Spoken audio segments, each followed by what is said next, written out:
দক্ষিণবঙ্গের বেশ কয়েকটি জেলা বন্যার কবলে পড়লেও গত কয়েকদিন ধরে বৃষ্টিপাত কমে গিয়েছিল।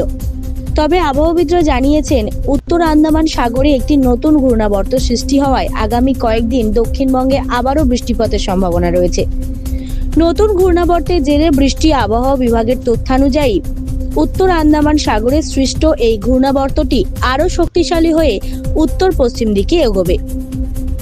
এরপর এটি একটি নিম্নচাপে পরিণত হওয়ার সম্ভাবনা রয়েছে।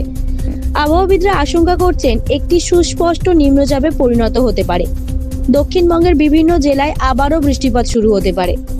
কলকাতায় আকাশ আংশিক মেঘলা ছিল, শনিবারও বৃষ্টিপাতের সম্ভাবনা কম। তবে আগামী দিনগুলিতে পরিস্থিতি বদলাতে পারে। শহরে সর্বোচ্চ তাপমাত্রা 33 ডিগ্রি সেলসিয়াস এবং সর্বনিম্ন তাপমাত্রা 28 ডিগ্রি সেলসিয়াস থাকতে পারে। দক্ষিণবঙ্গের উত্তর ও দক্ষিণ 24 পরগনা, পূর্ব ও পশ্চিম মেদিনীপুর, ঝাড়গ্রাম এবং পূর্ব বর্ধমান জেলাগুলিতে হালকা থেকে মাঝারি বৃষ্টিপাতের সম্ভাবনা রয়েছে। তবে ভারী বৃষ্টিপাতের আশঙ্কা নেই।